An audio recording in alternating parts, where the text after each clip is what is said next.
ये श्रद्धालुओं, जय श्री कृष्ण, जय श्री राम, जय श्री राधे राधे, जय श्री माता। इस प्रवचन में आपको श्रवण कराएंगे महिषासुर का देवी के सामने जाकर उनसे बातचीत करना तथा उसी प्रसंग में मंदोदरी का इतिहास कहना।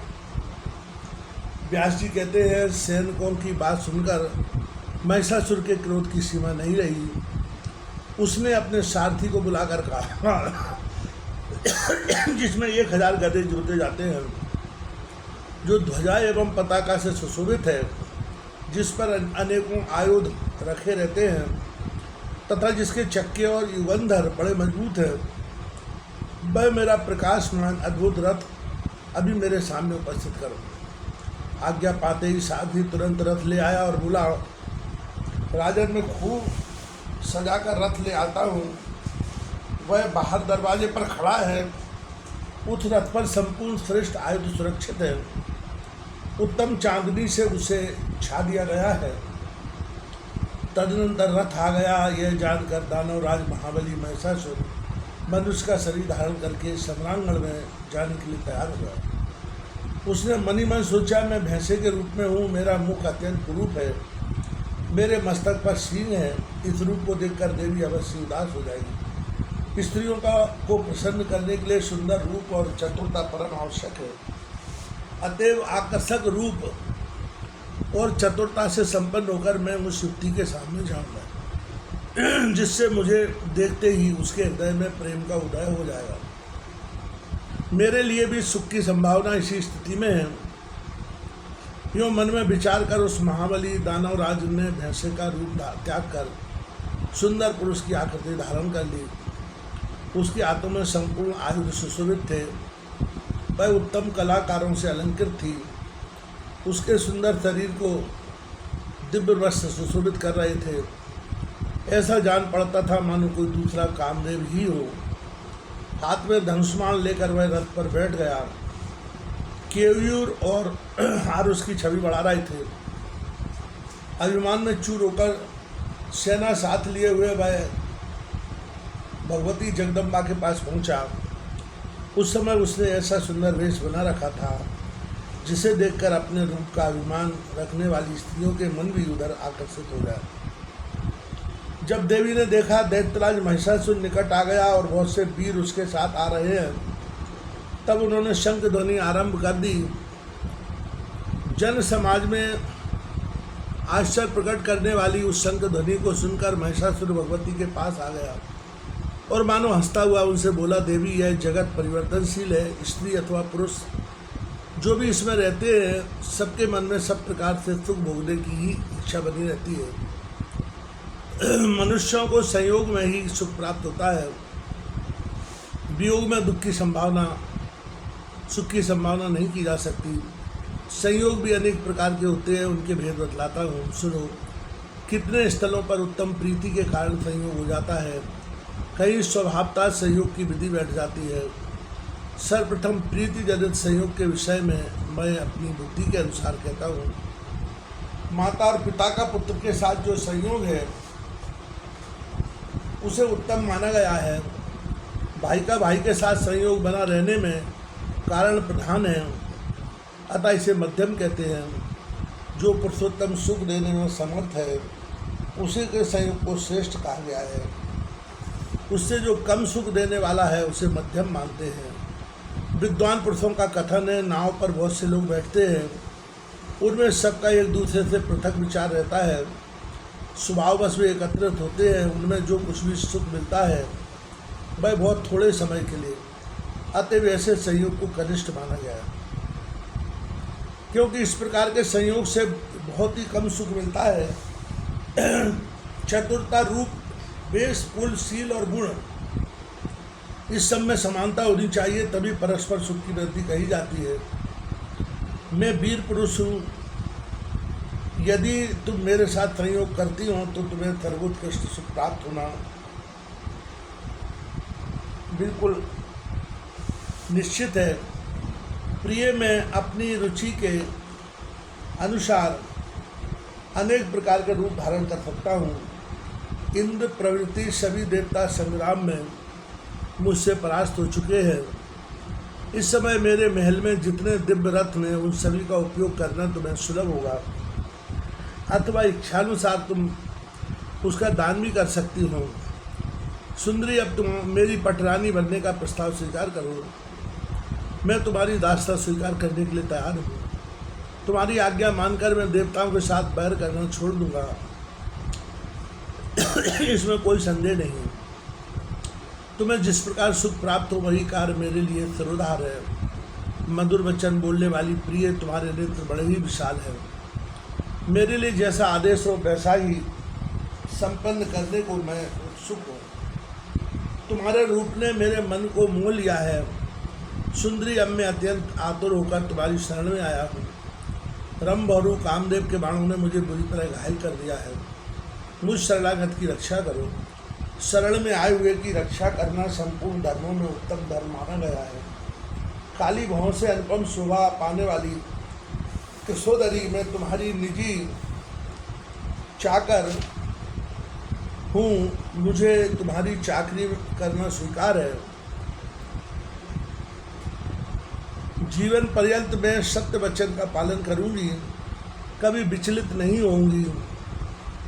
सुंदरी, मैंने नाना प्रकार के आयु त्याग दिए हैं। तुम्हारे चरणों में मेरा मस्तक झुका है। विशाल लोचने, मुझ पर दया करो। सुंदरी, जन्म से लेकर आज तक ऐसी दीनता मेरे मन में कभी भी नहीं आई थी। ब्रह्मा आदि अनेकों शक्तिशाली पुरुषों से मुठभेड़ होने पर भी मैं दब न सका। केवल तुम्हारे ही समक्ष में अधीनता स्वीकार कर रहा हूँ। ब्रह्मा प्रवृत्ति संपूर्ण देवता सम्रांगण में मेरे चरित्र से पूर्ण परिचित है।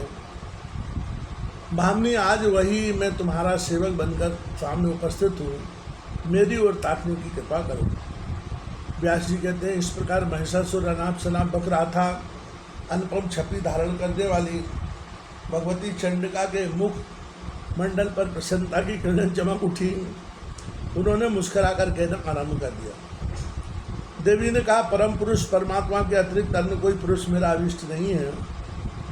दैत्य में केवल तुम्हें उन्हीं को चाहती हूँ। अखिल जगत की सृष्टि करना मेरा कर्तव्य है। वे परम पुरुष संपूर्ण विश्व के आत्मा हैं। मुझ पर उनकी दृष्टि लगी रहती है क्योंकि मैं उनकी प्रकृति हूँ। मेरा विग्रह कल्याणमय है। उनका सानिध्य पाने से ही मुझ में सदा प्रस्तुत रहने वाली चेतनता आ जाती है, नहीं तो मैं जड़ थी। उनके सहयोग का यह प्रभाव है कि मैं सचेतन हो गई हूँ। जिस प्रकार लोहा स्वभावतः जड़ होने पर भी चुंबक का संयोग होते ही उसमें चेतनता आ जाती है। मैं ग्राम सुख भोगने की इच्छा कभी नहीं करती। मूर्ख, मेरी बुद्धि बड़ी खोटी है। इसी से तू स्त्री संबंधी सुख के लिए इतना लालायत है। और पुरुष को बांधने के लिए स्त्री एक सुदृढ़ जंजीर कही जाती है। लोहे से बंधा हुआ छूट भी सकता है, किंतु जो स्त्री रूपी सांकल से बन जाता है उसका छूटना अत्यंत दुष्कर है। अरे मूर्ख, जिसमें मूत्र भरा है उसका सेवन करने के लिए क्यों इतना लोलुप हो रहा है। सुखी होना चाहता है तो मन में शांति रख, इसी से सुख प्राप्त कर सकेगा। स्त्री का संग करने में महान कष्ट उठाना पड़ता है। इस बात को जानते हुए भी तू क्यों मूर्खता कर रहा है। देवताओं से बैर छोड़कर स्वतंत्रता पूर्वक संसार में विचरण कर, अथवा तुझे जीने की इच्छा हो तो पाताल का पथिक बन जा, या चाहे तो युद्ध भी कर सकता है। मुझ में शक्ति की कमी नहीं है। दानव तेरा वध करने के लिए ही देवताओं ने इस समय मुझसे यहाँ आने की प्रार्थना की है। तू वाणी द्वारा आज जो मेरा सुहृद बन जाता है, इसके फलस्वरूप मैं तुझसे सच्ची बात बता रही हूँ, क्योंकि तेरा यह व्यवहार मेरी प्रसन्नता का कारण बन गया है। तू जीते जी सुखपूर्वक यहाँ से चला जा।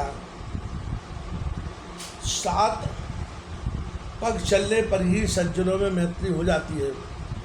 अतः मैं तुझे जीवन दान कर रही हूँ। वीर, यदि तुझे मरना ही अभिष्ट हो तो बड़े आनंद के साथ युद्ध कर।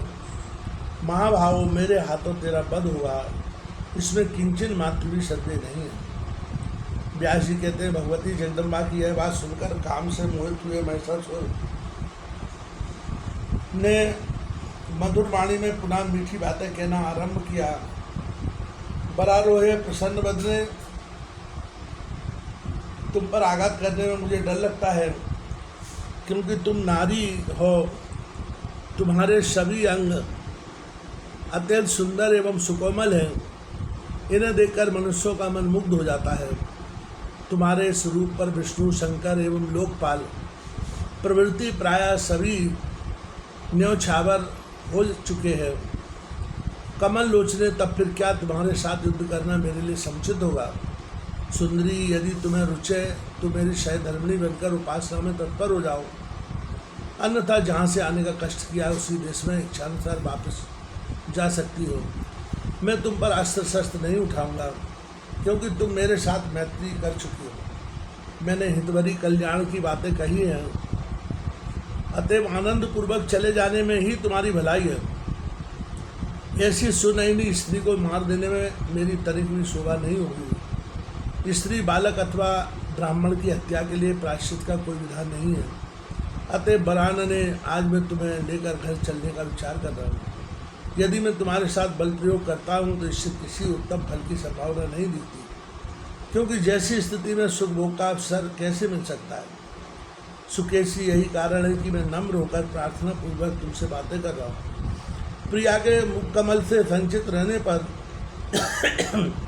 पुरुष के लिए अन्य कोई सुख का साधन नहीं है। ऐसे ही पुरुष के बिना स्त्रियों के लिए समझना चाहिए, संयोग में ही सुख की अनुभूति होती है, वियोग में दुख भोगने पड़ते हैं। तुम सुंदरी स्त्री और संपूर्ण आभूषण तुम्हारी छवि बढ़ा रहे हैं। तुमने चतुरता का अभाव कैसे हो गया, जिसके परिणाम स्वरूप तुम ऐसी स्वामिनी बनना अस्वीकार कर रही हो। किसने तुम्हें भोगों से सदा वंचित रखने वाला यह उपदेश दिया है। मधुर भाषण करने वाली प्रिय, किसी शत्रु ने तुम्हें ठग लिया है। इसी से संप्रति तुम्हारी ऐसी बुद्धि हो गई है। अब तुम इस आग्रह को छोड़कर अत्यंत सुंदर कार्य करने में उद्यत हो जाओ। यह निश्चय है कि संबंध हो जाने पर तुम्हें और मुझे सभी सुख सुलभ हो जाएंगे। विष्णु लक्ष्मी के साथ, ब्रह्मा सावित्री के साथ, शंकर पार्वती के साथ तथा इंद्र सची के साथ रहकर ही सुशोभित होते हैं।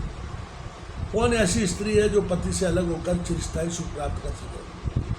सुंदरी, तुम्हें कौन सा ऐसा उपदेश मिल गया है जिससे सर्वोत्तम समझकर तुम मेरे सदृश श्रेष्ठ पति को अस्वीकार कर रही हो। कांते, पता नहीं इस समय मूर्ख कामदेव कहाँ चला गया, जो अपने सुकोमल 5 बाणों से तुम्हें व्यथित नहीं कर रहा है।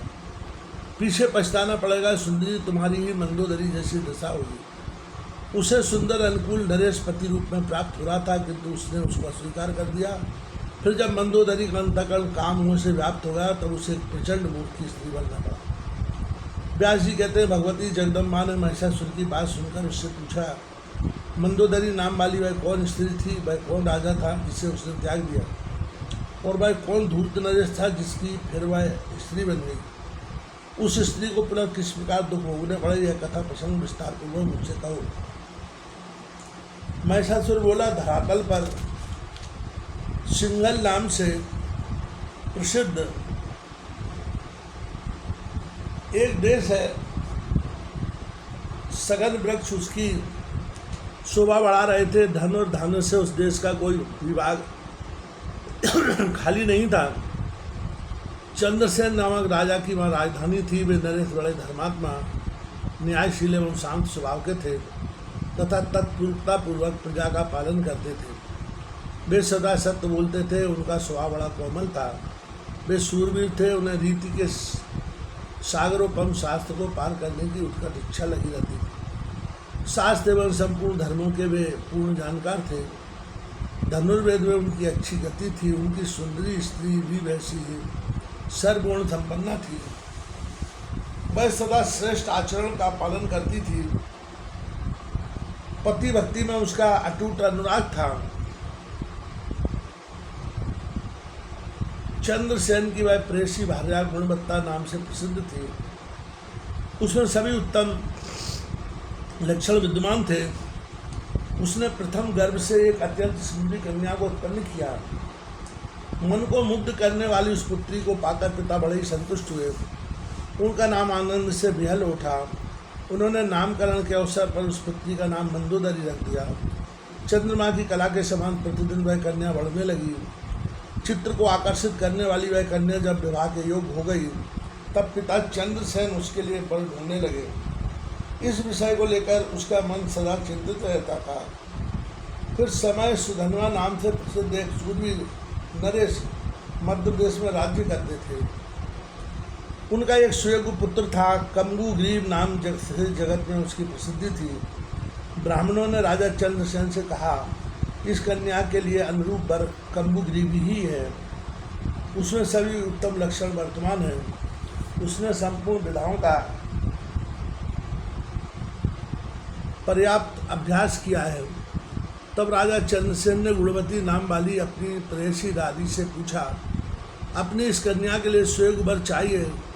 मेरा विचार है कम्बुग्रीव के साथ इसका विवाह कर दिया जाए। तुम्हारी क्या सम्मति है? स्वामी जी की बात सुनकर रानी ने आदरपूर्वक अपनी कन्या मंदोदरी से पूछा, तुम्हारे पिता राजकुमार कम्बुग्रीव के साथ तुम्हारा विवाह करना चाहते हैं, तुम्हें पसंद है ना? माता का यह वचन सुनकर मंदोदरी उससे अपना विचार प्रकट किया, मैं पति का वर्णन नहीं करूँगी, विवाह करना मुझे अभिष्ट नहीं है, मैं कुमारी व्रत में अडिग रहकर अपना जीवन व्यतीत करूँगी। माता जी, स्वतंत्रता पूर्वक विचरण करने की मेरी अभिलाषा है। मेरा प्रतिक्षण तपस्या में व्यतीत होगा। इस संसार रूपी समुद्र में परतंत्र व्यक्तियों को अनेकों कष्ट सहने पड़ते हैं। शास्त्र के पारगामी विद्वानों का कथन है कि मोक्ष का साधन स्वतंत्रता ही है। अतएव मैं मुक्त होंगे। मुझे पति से कोई प्रयोजन नहीं है। विवाह होते समय अग्नि के साक्षित्व में यह प्रतिज्ञा की जाती है कि पतिदेव मैं सब तरह से आपके अधीन बन गई। फिर ससुराल में जाकर साथ एवं देवर प्रभृति जितने हैं उन सबके अनुकूल होकर रहना पड़ता है। पति के चित्त में मेरा अपना चित्त सदा मिलाए रखना इस दुख को सबसे अधिक माना गया है। यदि पतिदेव किसी दूसरी सुंदरी स्त्री के साथ प्रेम कर ले तो स्वतः से उत्पन्न होने वाले दुख का पहाड़ी उस पर ढह पड़ता है। उस समय पति से ईर्षा उत्पन्न हो जाती है। फिर क्लेश होना तो स्वतः सिद्ध हो गया है। माता, संसार में कुछ कहाँ है, खास करके स्त्रियों के लिए तो यह संसार सदाई दुख से रहित है। इसलिए मेरी समझ से पति का वर्णन करना सर्वथा वांछनीय है। पुत्री के इस प्रकार कहने पर उनकी माता राजा चंद्रसेन से कहने लगी, प्रभु, राजकुमारी को विवाह करना अभिलषित नहीं है, उसे कुमारी व्रत का पालन करना अभिष्ट है।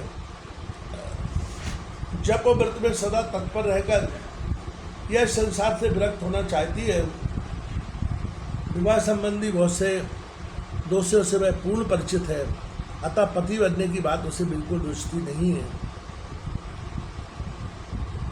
रानी की बात सुनकर राजा चंद्रसेन ने पुत्री के इच्छानुसार उसके विवाह का विचार ही छोड़ दिया। वह राजकुमारी माता पिता की संरक्षता में रहकर घर में ही समय व्यतीत करने लगी। स्त्रियों के अंग में जब जवानी के अंकुर जमने लगते हैं तब काम की उत्पत्ति होने लगती है। अवस्था के अनुसार ऐसा होना स्वाभाविक है। पद पद पर ज्ञान की बातें करने वाली जिस राजकुमारी ने बार बार प्रेरणा करने पर भी पति स्वीकार करना नहीं चाहा था, वही एक दिन सघन वृक्षों वाले उपवन में दासियों के साथ प्रेम पूर्वक विहार करने के लिए पहुंच गई। वहाँ की लताएं पुष्पों से सुशोभित थीं। उन पर दृष्टिपात करती हुई वह प्रसन्न बदन वाली सुंदरी उस उद्यान में क्रीड़ा करने लगी। वह राजकुमारी पुष्प चुनती हुई विचर रही थी। इतने में उसी मार्ग से देववश कौशल देश का नरेश आ पहुँचा। वीरसेन नाम से परम प्रसिद्ध वह राजा बड़ा शूरवीर था। उसके साथ कुछ सैनिक भी थे, परंतु उस समय वह अकेले ही इस तरह पर बैठकर आया था। सेना उसके पीछे धीरे धीरे आ रही थी। दूर से ही राजा वीरसेन किसी एक युवती की दृष्टि में आ गया। तब उस युवती ने राजकुमारी मंदोदरी से कहा, देखो इस मार्ग से रथ पर बैठा हुआ कोई पुरुष आ रहा है। इस रूपवान पुरुष की भुजाएं बड़ी विशाल है। मेरा ऐसा विश्वास है कि भाग्यवश यहाँ किसी राजा का ही शुभागमन हो रहा है। इस प्रकार वह युवती बात कर रही थी। इतने में कौशल नरेश वीर से निकट आ गया। राजकुमारी मंदोदरी को देखकर उसके आश्चर्य की सीमा न रही। तुरंत वह रथ से नीचे उतर आया और दासी से बोला, बड़ी बड़ी आंखों वाली यह बालिका कौन है और यह किसकी पुत्री है? मुझे शीघ्र बताने की कृपा करो। यूँ पूछने पर दासी का मुख मुस्कान से भर गया। उसने कौशल नरेश वीरसेन से कहा, सुंदर नेत्रों से शोभा पाने वाले वीर, पहले आप बतलाने की कृपा करें, मैं आपसे पूछ रही हूँ आप कौन हैं, कैसे यहाँ पधारे तथा किस कार्य से इस समय आने का कष्ट उठाया है। दासी के यूँ पूछने पर राजा वीरसेन ने उससे अपना परिचय देना आरंभ किया। इस भूमंडल पर एक परम अद्भुत कौशल नाम का देश है। प्रिय, मैं उस देश का रक्षक हूँ। मेरा नाम वीरसेन है। मेरे पास शत्रुघ्न सेना है जो क्षणानुसार पीछे आ रही है। मार्ग भूल जाने से मैं यहाँ आ गया हूँ। मुझे उस देश का राजा समझो। शैरंद्री ने कहा, राजन, महाराज चंद्रसेन की यह राजकुमारी है। इसका नाम मंदोदरी है। यह कुमारी क्रीड़ा करने के विचार से इस उपवन में आई है। दासी की बात सुनकर राजा वीरसेन ने उससे पुनः कहा, शैरंद्री, तुम बड़ी विदुषी हो। तुम मेरी बात राजकुमारी को समझा दो। मेरा कथन है, सुलोचने, मेरा जन्म ककुत्स वंश में हुआ है। मैं वहाँ का राजा हूँ। कामनी, तुम गंधर्व विधि से मुझसे अपना पति बनाने की कृपा करो। मेरे घर में कोई भार्या नहीं है। युवावस्था से संपन्न सुंदर रूप वाली सुश्रोणी मैं तुम राजकुमारी को चाहता हूँ। तुम कुलीन घर की कन्या हो ही। तुम्हारे पिता मेरे साथ विधि पूर्वक तुम्हारा विवाह भी कर सकते हैं। मैं तुम्हारा अनुकूल पति होऊंगा, इसमें कोई संदेह नहीं। महिषासुर कहता रहा। राजा वीरसेन के उपयुक्त वचन सुनकर शैरंद्री राजकुमारी मंदोदरी से यह संदेश कहने के लिए उद्यत हो गई। उसने हंसकर मीठे शब्दों में कहा, प्रिय मंदोदरी, सूर्यवंश के कुल दीपक ये राजा यहाँ पधारे हैं। ये बड़े सुंदर और शक्ति संपन्न हैं। इनकी अवस्था भी लगभग तुम्हारी जैसी ही है। हे सुंदरी, सम्यक प्रकार से तुम्हारे प्रति इनका प्रेम हो गया है। विशाल नेत्रों वाली राजकुमारी, तुम विवाह के योग हो गई हो, परंतु तुम्हारे मन में विराग छाया हुआ है। इस बात को जानकर तुम्हारे पिता भी सर्वथा दुखी रहते हैं। राजा ने लंबी सांस लेकर इस विषय में हमसे कहा कि दासियों, तुम लोग सदा सेवा में संलग्न रहती हो। मेरी इस राजकुमारी को समझाओ, किंतु हठ धर्मी के कारण तुम कुछ कह नहीं सकती।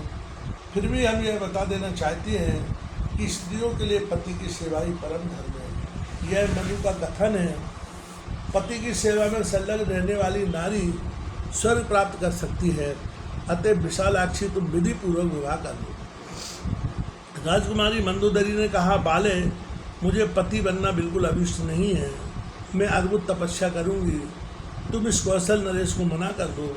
यह निर्लज्ज क्यों मुझ पर आंख गड़ा रहा है। शैरंद्री ने कहा, देवी, इस कामदेव पर विजय पाना महान कठिन है। साथ ही काल की गति को टालना भी असंभव है। अतएव सुंदरी, तुम्हें मेरे उचित वचन का पालन अवश्य करना चाहिए, अन्यथा यह निश्चित है कि तुम कभी न कभी दुख के गर्त में गिर जाओगी। शैरंद्री की बात सुनकर राजकुमारी ने उससे कहा, परिचार के देववश जो होने वाला है वह होगा ही, उसकी मुझे कोई चिंता नहीं है, परंतु मेरा यह सब तरह से निश्चित विचार है कि मैं विवाह नहीं करूँगी। महिषासुर कहता रहा। राजकुमारी मंदोदरी का निश्चित विचार जानकर शैरंद्री ने जाकर कौशल नरेश वीरसेन से कहा, राजन, आप इच्छानुसार यहाँ से पधारने की कृपा करें। आप जैसे सुशब्द पति को भी यह राजकुमारी वर्णन नहीं करना चाहती।